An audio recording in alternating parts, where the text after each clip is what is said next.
Hello and welcome to this week's webinar in which I'm going to cover value tools.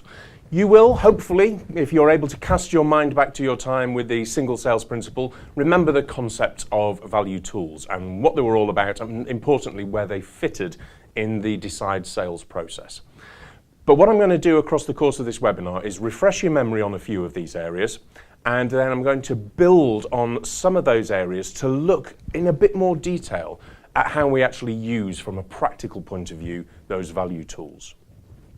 So, where do we start?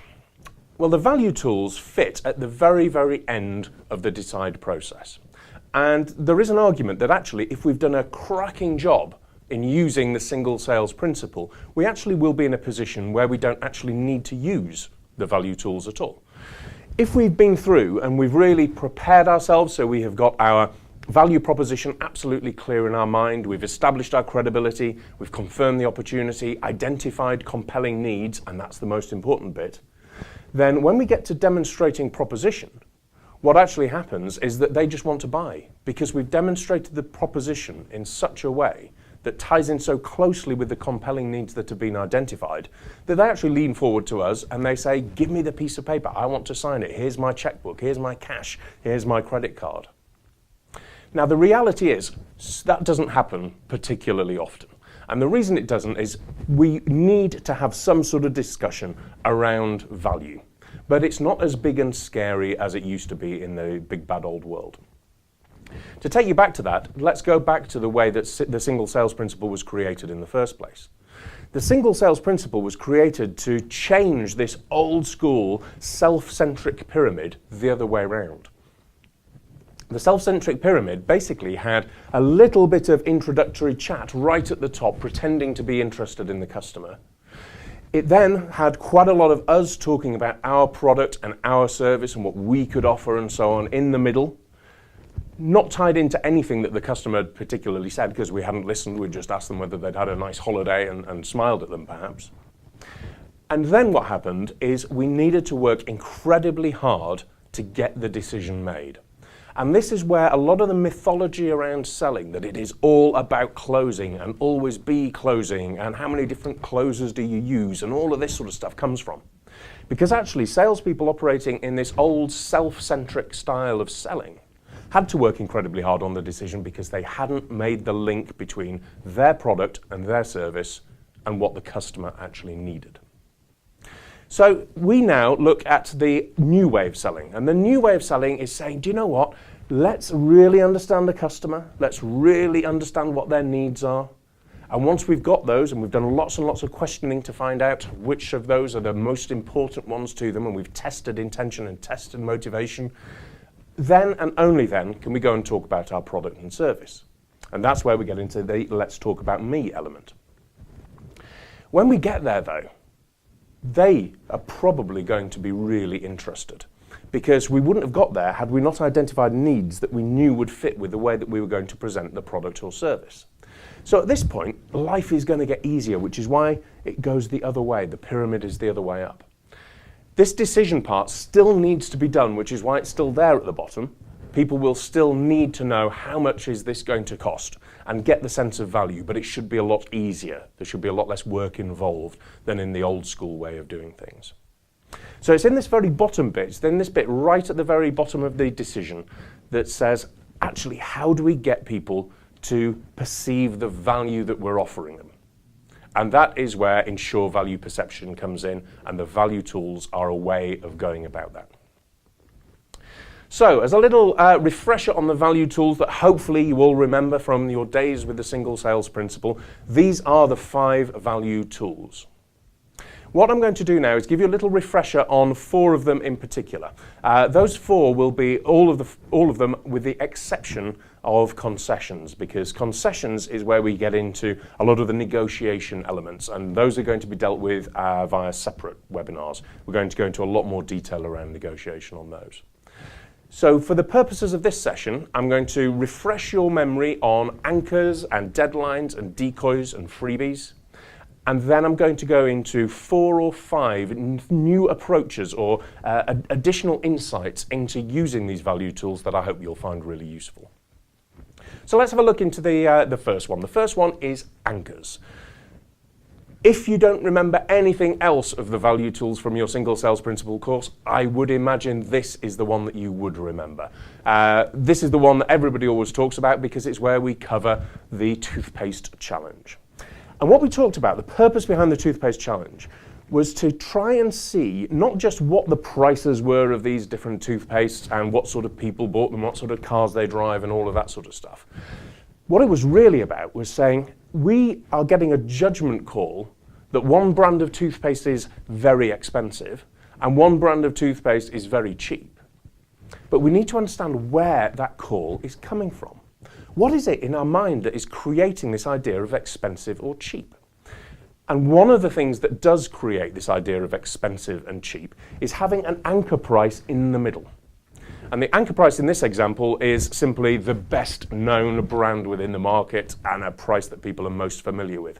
So then when you get one that is massively more expensive, and we're talking one about 5 times as expensive, then that does look bad value because of the anchor that it's created with.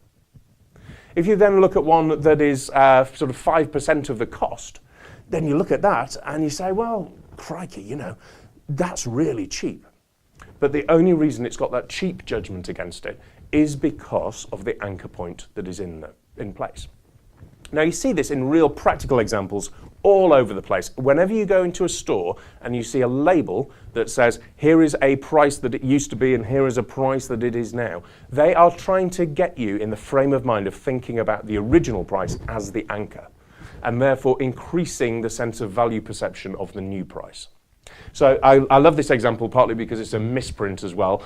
This wine is going down from $9.99 to half price, $10.49. So somebody needs to check their proofreading on some of these shelf edge labels. But the principle is still the same. Why do they bother putting half price and then mentioning in a little crossed out number what the old price was? It's because if they'd done this correctly and the wine was perceived as having reduced in value from $9.99 to £5, then actually that seems to be a really, really good deal. If you're prepared to buy it at £10 and it's out there in the market at £10, then if all of a sudden it's at £5, wow, I've got to get myself a case of this stuff. That is the approach that the supermarkets are trying to take. Now, supermarkets, along with big sofa retailers and those sort of people, are actually in a position where people are becoming over-familiar with this sort of stuff. And I want you to hold that thought about why this might not work as well as it once did, because that's one of the new areas I want to talk to you about. We're going to skip over concessions, and the next bit we're going to look at are the use of deadlines. Hurry, hurry, hurry, offer ends soon. If you're familiar with any bank holiday weekend, particularly here in the UK, what you will find is that all of the big retailers will have offers out there that say ends bank holiday Monday. And there's a very, very simple and clear reason why they do that. They want people to hurry down to the stores and buy with a sense of urgency. Deadlines create urgency, and you see this absolutely all the time. This is one from a website. Limited time offer, 15% off men's, blah, blah, blah, but you must buy within this particular time frame. What deadlines do is they enable us, when we're using them with our customers, just to speed along the decision making and take away some of the opportunity for them to delay the decision making process. Because what we want to do is get them to make that decision there and then or as quickly as possible, because it's a more efficient use of our time. It also creates a sense of value around that because effectively there's an anchor price in the future. In the future it will be, in this case, 15% more expensive, and it has been 15% more expensive in the past. So if we keep this idea of anchors along with deadlines, they're working in combination in this area, and they're really, really powerful to use like that. So that's deadlines. Moving on again, a little refresher around decoys. What is a decoy? Well, a decoy is a price that we put out there into the marketplace that actually we're not expecting anybody to buy, to spend, to give us that amount of money. But what it does is it changes the perception of the one that we do expect people to buy. So to give you an example of that, and you will find a million examples, a million and more examples now online of this sort of stuff, One of the most prolific areas for it is looking at software purchasing. So if you look at software purchasing, what you will often find is a series of different subscription models or different product models within the software range, and there will almost inevitably be at least one of them highlighted. And the purpose of one of them being highlighted is to guide your eyes into the one that is being highlighted, the plus one on here, and put the pro one up there, which is massively, massively more expensive, just to make the plus one look good value. Now, they also put the standard and the basic on there, but if you look at the detail that goes across in terms of what you are getting for each of the products, then what you'll find is there's a big leap into plus, not quite as dramatic a leap when you get into pro. Think about the number of digits in the numbers right at the top. It seems like plus is great value. If they just put plus out there as a product without pro being there, it would look expensive.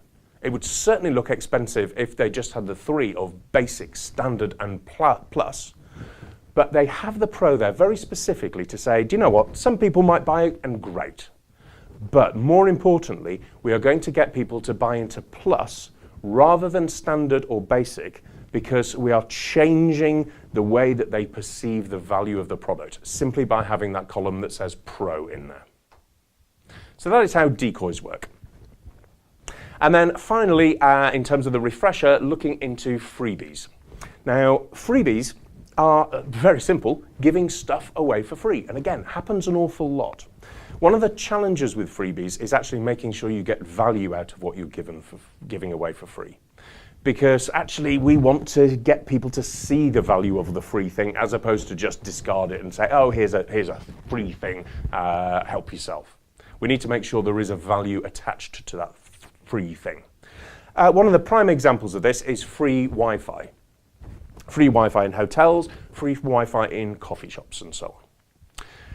What you will find is that it would be perfectly possible for these businesses, coffee shops and hotels, to charge for Wi-Fi, and then maybe reduce the price of the room or the beer or the coffee or whatever it happens to be that you're having, to reflect the fact that you're not directly paying for the Wi-Fi.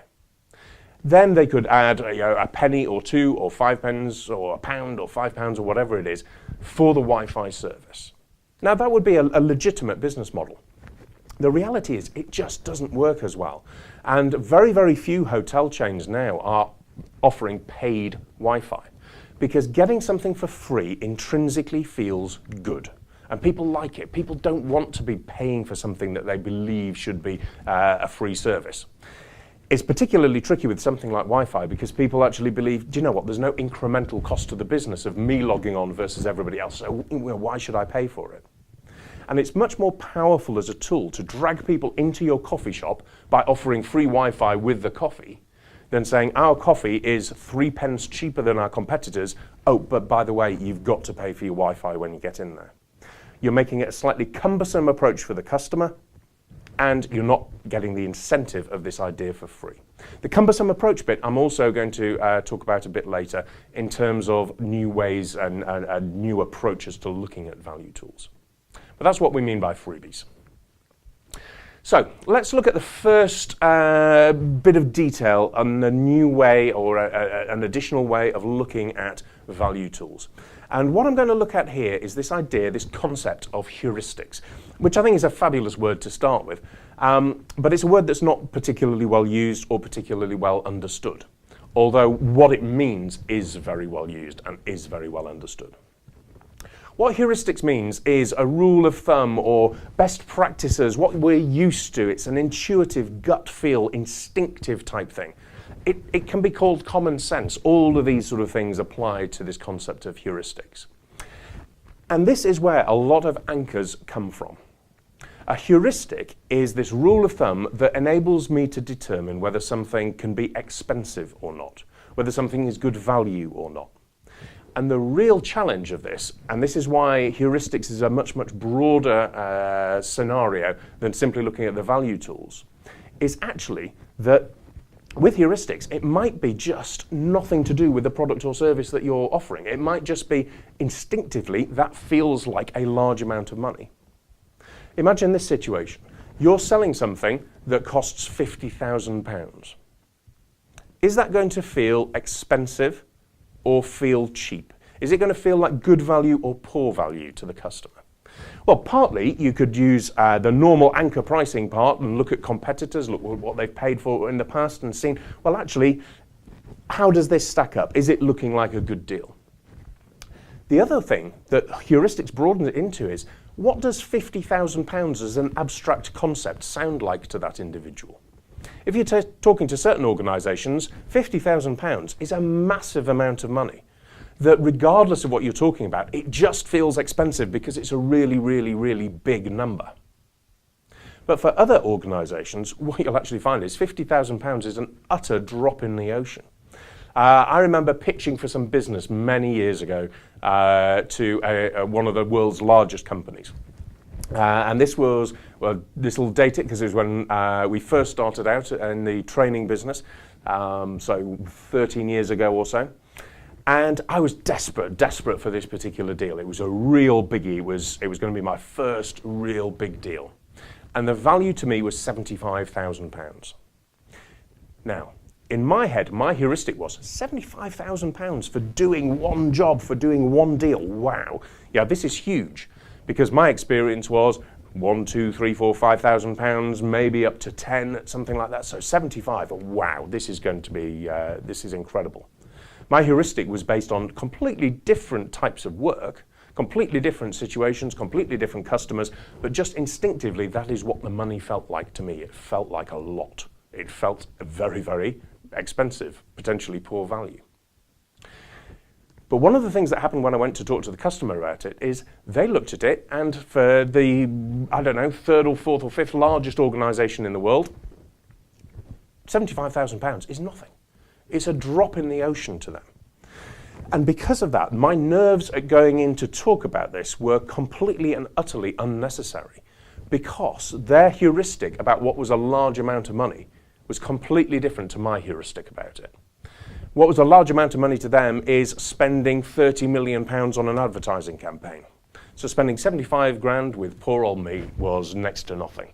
And they were very, very relaxed about it. So we need to understand where these anchors come from. They can be completely outside of our normal, instinctive, natural area to look at. Competitors, previous prices that they've offered, other things on the market, and so on. It can just be about the abstract number. Thinking about that as well, think about when in the cycle you actually go and talk to your particular customer. Because if you're talking to them at a time when they're doing lots of small deals and rushing around, then you're going to have a challenge if you go in and you're offering a big deal or wanting to talk about a big deal. But if you know they've just done a series of big deals, that might be a better time because mentally, instinctively, they are used to talking about larger amounts of money. And therefore, it won't be so much of a shock to them when you come in with that sort of value on your proposition. So heuristics is a really interesting area to delve into more deeply around this idea of anchors, because they don't just come from similar prices of similar products in similar situations. It can be much, much broader than that, and we've got to be sensitive to that situation. The next area to look into in a bit more detail is, what are people actually buying when they buy it? Because there are at least two areas that people are buying in when they buy something from you. And we tend to focus on one rather than the other. The picture at the top, the box, is the product or the service. And it could be that that is where we spend the vast majority of our time talking about value. What is inside this box and what is the value of this box? One of the things that we forget about is the transactional value that can be derived from the product as well. And when we're wanting to change the perception of value that people have of our products and services, we also want to change not just the product and service value, but change the transaction value as well. If we can make that purchase transaction a pleasant, preferably even a delightful experience, then there is going to be value attached to that. People enjoy going to deal with people that they like. People enjoy going to have a nice smooth process where it's made easy for them to do it. And they are potentially willing to pay more for something that is a nice, smooth, easy, relaxed, comfortable, reassuring process, even if they're paying more for the product than one where there's an awful lot of hassle going on, but actually I get the product a bit cheaper in the end. It will vary person by person, industry by industry, sector by sector, and so on. But don't underestimate the power of this transactional element. To give you an example of this, I buy oil, heating oil for my house, because I live in the middle of nowhere. And the heating oil that I buy is probably not the cheapest on the market. The product is identical to every other sort of heating oil that I could buy from any other supplier. But what my supplier does is add transactional value. And by transactional value, what that simply means is I pay them by a direct debit, money accrues in the account, and then when the tank gets filled up, thankfully it's cheaper at the moment, but not that long ago, I was remembering it being close to 1,200 quid to fill the tank. When that big shock happens, it's taken away. Actually, the shock's not there because I've been paying for it on a regular basis. Am I paying a bit more for the oil? Probably yes. Is it easy for me? Do I have to stop worrying about it? Yes. What are they doing to make the transaction easy? Is it worth some money to me? Yes, it is. So they're looking not just at the product they're delivering, which is identical to anybody else's heating oil. They're also looking at making sure that the transaction is as smooth as can be. Now remember I said I would come back to this area when I was talking about coffee shops earlier on. What they're trying to do is make the transaction, the purchase of Wi-Fi, as easy and smooth as it possibly can be. And we all know you go into some and you don't pay for it, it logs on instantly and all of this sort of stuff, and it feels great and relaxed. We then get into a bit of a shocking situation when we go in and we either have to pay for it, or even if we don't pay for it, it's difficult to log in and you've got to remember passwords and go through various screens and all of this sort of stuff.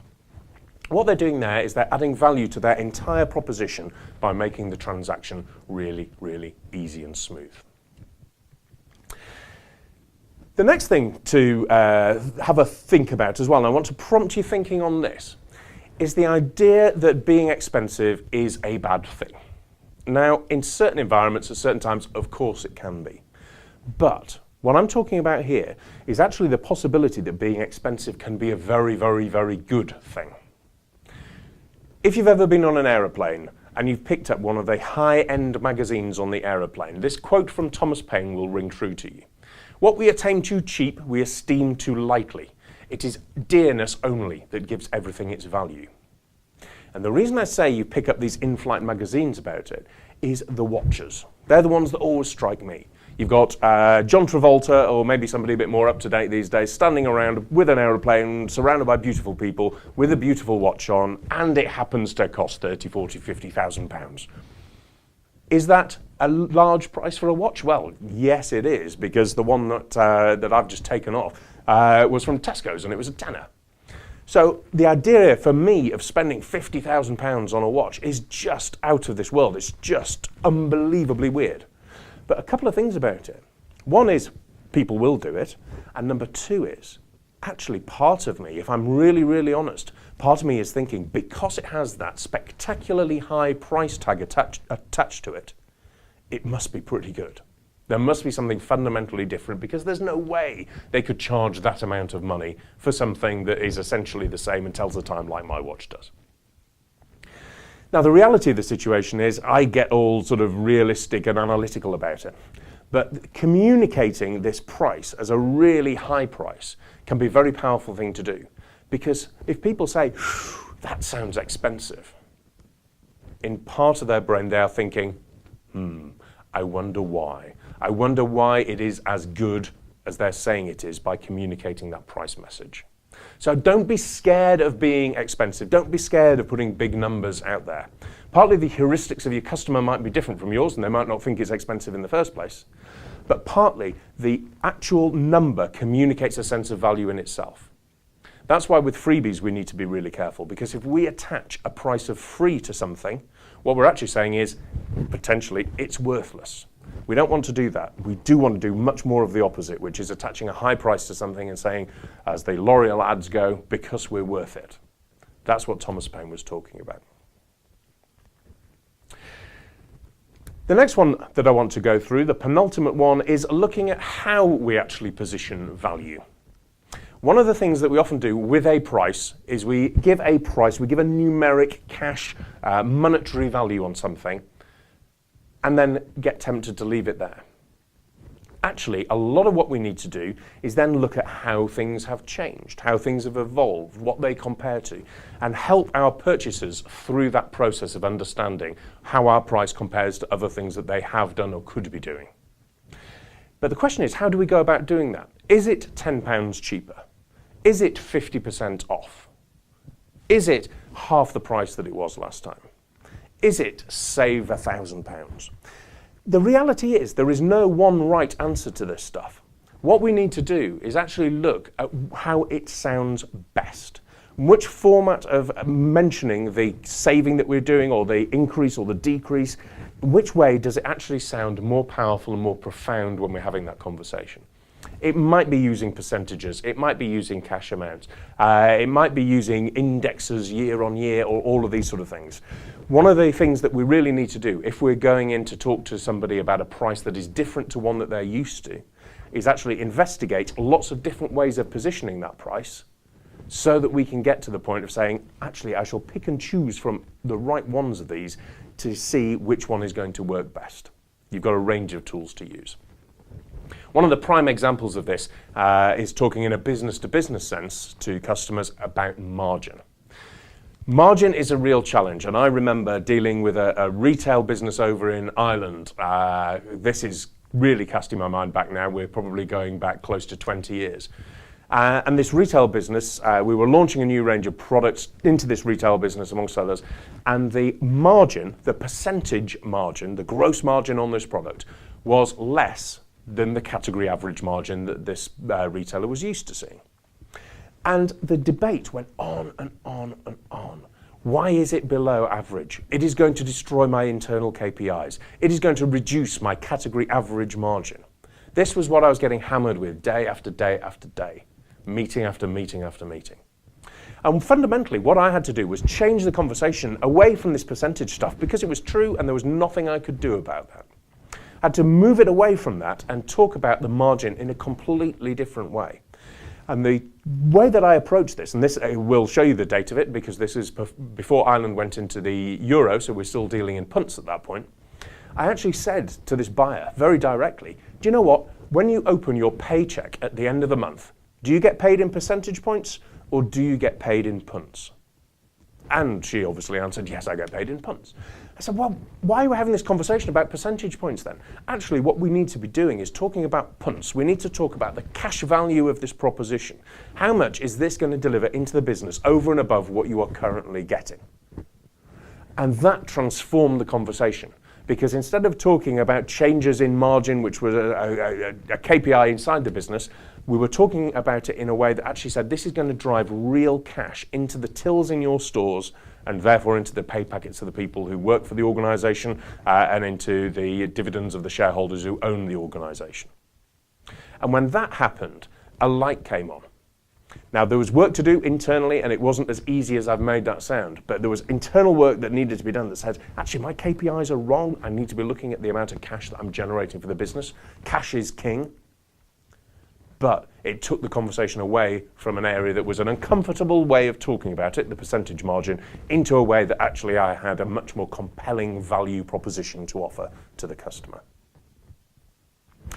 And then remembering back to our wine, remembering back to the sofa businesses and this sort of thing, one of the real keys is we need to keep it fresh. Whatever value tools we're using, don't find one that works and use it forever, because it won't work forever. That's why people are getting quite cynical about half-price things in store. It's been all over the news about supermarkets saying strawberries at half price when they're not really half price. People know that this DFS sofa or this SCS sofa is half price only over bank holiday weekend. It's become too common now. People are becoming cynical about it. People are becoming used to that being the proposition. So when that happens, we need to think about what is fresh, what is new. So I would like you, as a result of this webinar, go and think about your products, your services, the proposition that you take out to customers, and think in a bit more detail about the use of the value tools. Think about anchors and deadlines and decoys and freebies. How do you use those? And then delve in a bit more detail. Look at this concept of heuristics. What has happened? What is the rule of thumb that your customer is using? What is the instinct that your customer is using to determine whether you're good value or not? Have a look at how you actually go about talking about your product and its value. Do you talk in percentage terms or cash terms and so on? Have a think about how you position a really high price if you're in that sort of market, and actually feel comfortable and relaxed doing that, because the price itself communicates a sense of value about that particular product. And finally, remember this idea of splitting the transaction versus the product and service. If you can add value to the very simple transaction of somebody handing over money to you, you make that process easy. You can then extract some value from that process, because that is part of the decision as well as the product or service that somebody's getting at the end of the day. I hope that's been useful. Please have a look around the website for additional materials, additional videos on all sorts of stuff. And obviously, please, please, please get in touch if you want to find out any more. Many thanks.